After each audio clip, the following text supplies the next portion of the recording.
It is track Jeep time.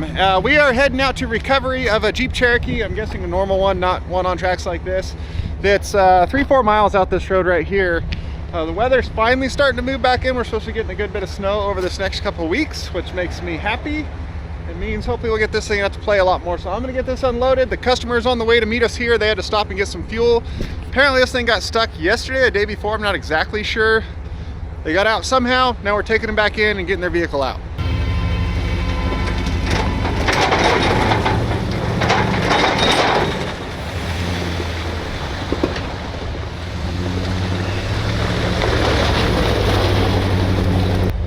Also, it is well above freezing right now, so you can see this is just a soupy, slushy mess of stuff. So we'll see how it is once we get out there deeper into the snow. This is just the entrance. It gets quite a bit deeper out that way. So I don't exactly know what we're in for. I don't have any pictures. I don't have much details other than I'm meeting them here and we're going to get a Cherokee.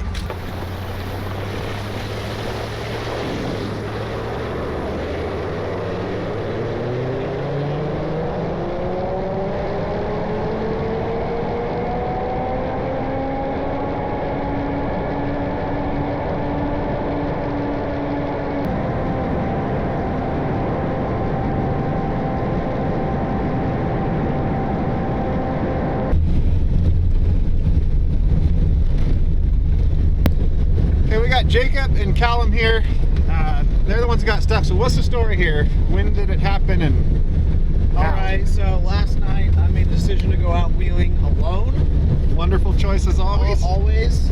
And it started out real easy. Snow wasn't giving me any trouble. I wasn't spinning tires much at all. And started getting out far enough. I was like, I really am not interested in getting stuck tonight. And was trying to find a spot where I could turn around without deep snow. And my headlights started drooping down and realized I was starting to enter a hill. And as soon as I came to that realization, I just started sliding down packed icy snow. And going halfway down the hill, I thought to myself, I can either, well, my only option is to goose it through this swell and hope I can get up the other side. And at the bottom of the swell was huge ruts that were hidden under snow, and I just sunk right into the ruts. Callum came out to try and save me. We ended up digging it out of that sticky situation, and it just kind of turned into another set of ruts, and we couldn't get her out. Probably were out there until 5 a.m. last night. Oh wow. Well, hopefully this doesn't take that long. Yeah. I'm here to learn at this point. I'm excited. Perfect.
So this is where you started sliding down?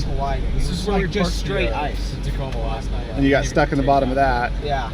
I got through the first puddle. The second puddle, if you can see, it's like it looked like fine snow, but there's a huge like air gap underneath. I can see where the rut is. Yeah, there's a big air gap underneath, and I just went tire deep. Top tire deep. Look at that, even the washer fluid level works. Maybe I should top that off.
Well, we made it. WJ Grand Cherokee. This is the model after this one. This is the last year, the ZJ, then became the WJ. Oh, you got good toe points on the front. Yeah. I might just pull you back over there, and then we can grab your front and put you downhill and head out, and I'll stay in front of you. That way I can pull you up that hill on the other side, or through those ruts if we need to, either way. Yeah. All right, well, this trail does loop, but I don't know if it's any easier or not. what I have found in doing all this, the devil you know is better than the devil you don't. There you go. If we know we can get this way, it might be shorter that way. Oh, it's actually longer. Okay. You say we know what's this way, and we've done where, okay, hey, this way's shorter, let's go this way.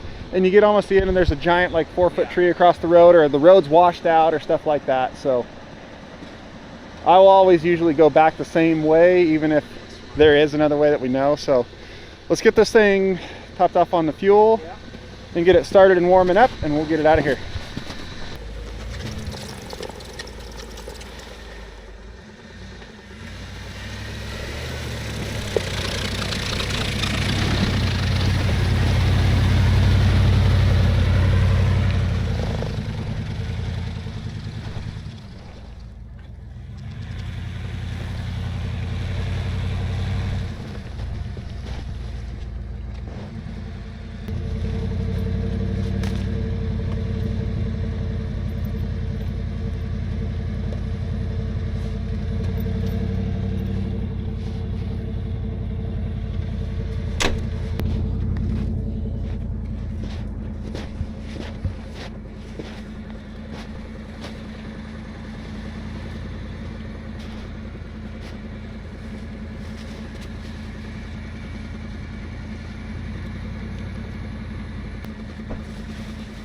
Luckily, it's just the parking brake cable that runs on the front side of the tube, so you can push it out of the way.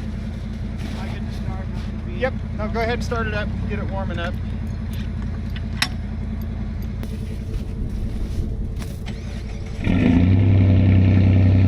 Yeah, clear the snow off the window. We learned that lesson recently.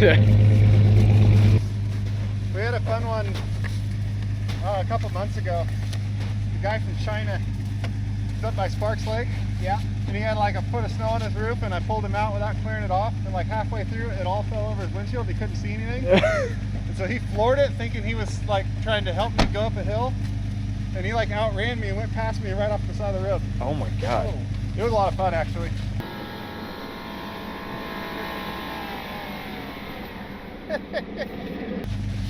Okay, you hop in, you're going to turn to the passenger side. Okay.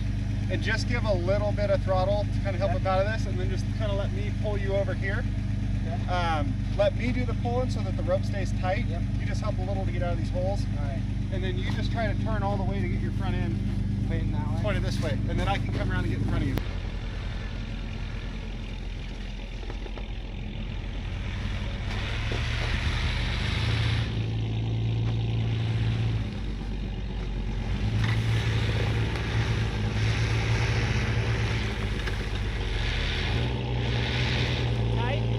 Yeah.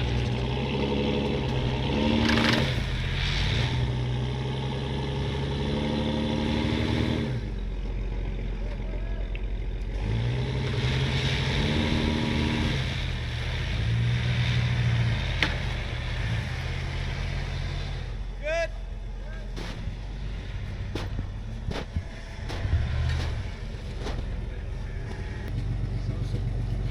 Okay, you're unhooked, so go ahead and see if you can get into this spot right here.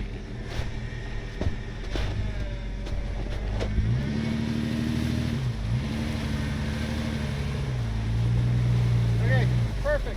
I'll turn around and come around you so that I'm in front. Sounds good?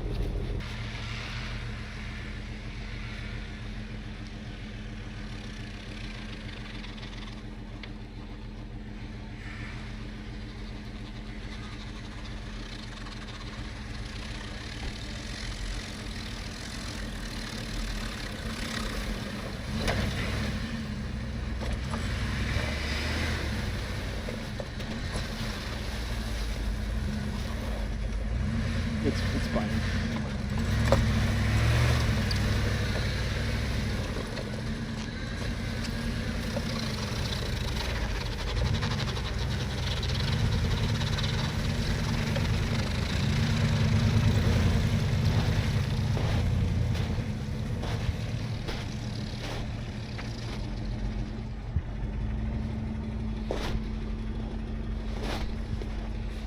That's the fatal flaw of those tracks. Is Yeah. closing into a rut. Flicking up. They catch and try to roll. Uh-huh. I've never had it happen, but they can roll around and Like inside the fender well? and just tear the hell out of the fender well. Yeah. There's like limit chains you can put on that's supposed to like stop that. Kind of like but limit straps for your the way they hook on, what I have seen is they just either break the chain, yeah. break the mount off the bottom of the knuckle, or break the frame out of the track. Wow. Yeah, that is where like the mat tracks have that torsion deal in there that stops that from happening. The chain setup on these, like I said, when I got the first set of tracks, I put that chain setup on because that's a different brand but uses the same deal, and did not like it. So I might try to do something different, kind of like my own chain setup. I don't know, we'll see. Or I'll do nothing like I had before and just be careful about it.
He's got it.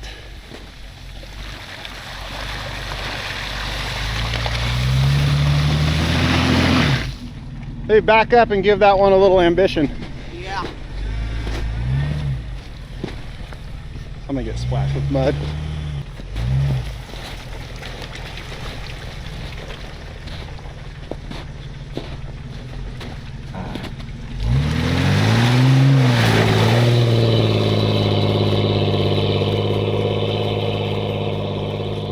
Okay, I'm definitely gonna hook on and pull him up the hill. Let me go get my 360 camera. So that's in the last 100 yards. That track has tried to flip over on me 3 times now. I mean, the design is basically the same as the American truck tracks that I used to have, but I never had those do it even once in 3 years of running them. And these ones have tried to do it 3 times now. So I don't know if the height of the drive wheel is a little taller, or the distance from the center of the drive wheel to the front bogey, you know, like its pivot point, is set back shorter, or what. But something in the geometry seems different. I guess I will have to figure out some sort of chain anti-rotate setup. So I'll hook on and pull you up this. Might as well start from the flat at the bottom than the hill.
Will it go backwards at all?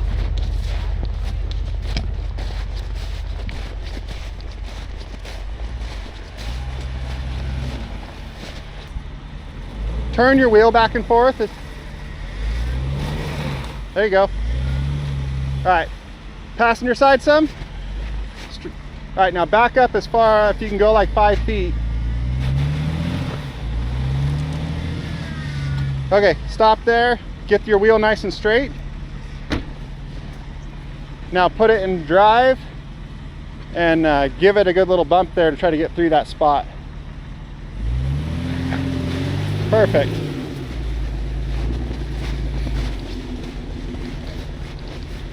So I can't wait for all the comments. I'm sure they've already happened. My bicycle goes through 7 feet of snow, no problem. What's your problem? Whatever. We haven't had snow. Well, we got a ton of snow 2 months ago, and then had nothing. But we had above freezing temperatures, freezing nights, so it's made just a solid like skating rink ice.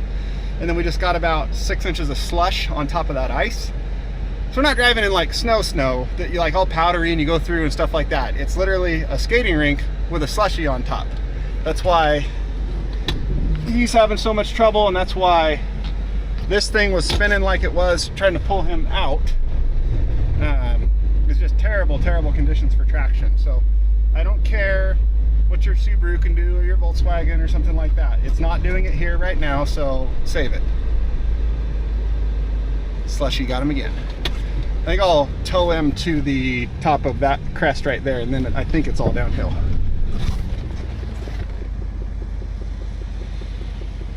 Nah, he's got it. Just a little aggressiveness solves everything. Also, he is at street pressure, yes and no. I do not air down customers' tires. Don't do it, don't care.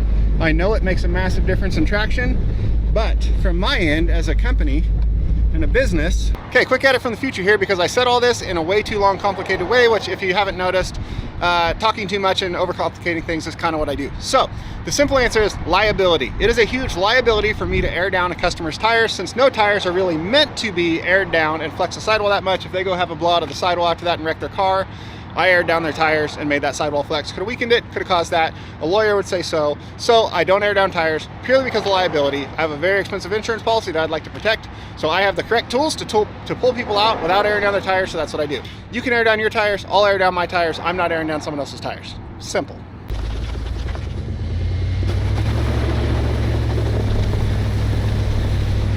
What seems to be happening is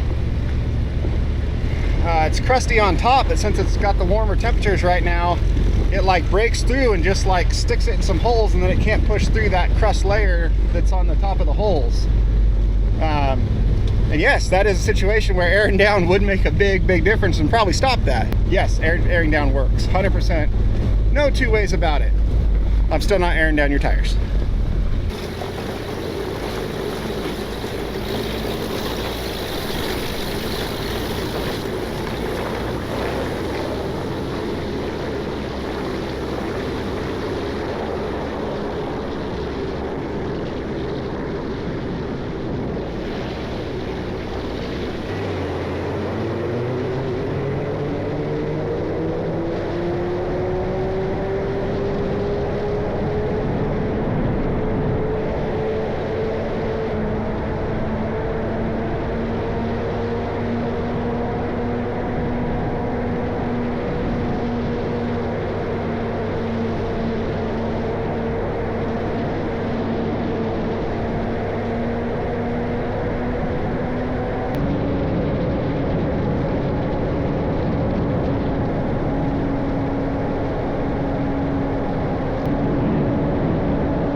We're back, we're loaded up, we said our goodbyes, they're on their way home, and I am looking at these tracks trying to figure out what the difference is. Because like I said, I had the American track truck brand for 3 years.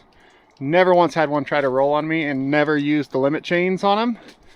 These ones just did it 3 times today. So what I'm wondering is if this is, because obviously this is your pivot point right here, and then your stability is to here.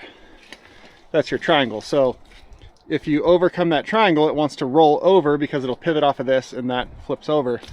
So if this is taller here, that'll make it more unstable. If it's shorter from here, well, that distance there, that'll make it more unstable. When I'm looking at, I don't think on the American track truck brands that this one is elevated. I have to check to be sure. I think it's just the front one. So if this one's also elevated, that means, like right now, this is the pivot point for the front. And if you look, that's not very far from there. I guess it would rock down, then it'd be this, then that. But if you go into a ditch, you're already kind of going. So if this was set back farther, where it was more up and down on the backside and longer out the front, that would stop that from wanting to happen. And also maybe if this was down flat, like I believe the American track truck ones are. Not sure. And in here, well, these ones don't seem to have the mounts for chains at all, but how it works is, this is actually a Matrax bottom ball joint bracket right here where their anti-rotate thing goes on. But this style of track, American track trucks, all the other ones, they use a chain that hooks into a hole here, or maybe it's down here, whatever, and goes to that, and it limits the rotation, but it lets it freely go all the way to that point and then hits a hard stop all of a sudden, and it'll break the chain. Their tab is much smaller than this one. Break the tab off, and I've also seen a couple where it ripped right out of the track frame. What Matrax does is they have a whole bracket right here that's basically like a torsion trailer axle, and it goes down to a linkage and up to this, and that lets it move, but as soon as it comes out of level, it starts applying some pressure back to level.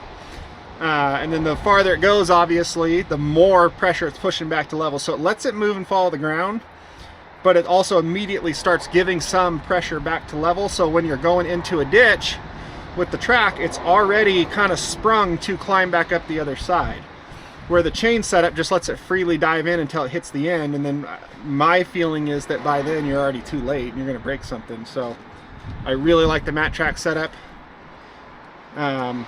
Their anti-rotate thing just can't be beat as far as anything else that's on the market. So I don't know if I'm going to try to do something in this to make that not do that. I don't know. I have to do a lot of looking and a lot of thinking. Hold up, what I should do is just not sell the Matrax when I get them, because they are better.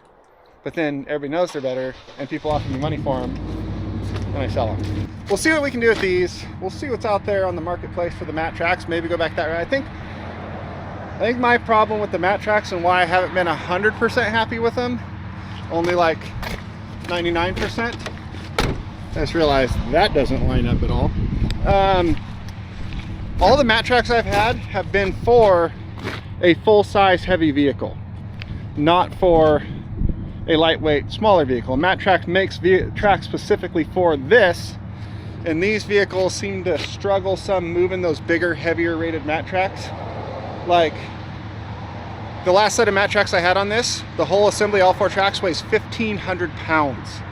And then the track rubber is super thick, so when it's cold, it takes a lot of horsepower just to turn the tracks. So I think what I really need to do is buy the correct Matrax for this size of vehicle, and then just be happy with them. I think that'll solve all my issues. So either way, we're gonna keep running these for now because they do good.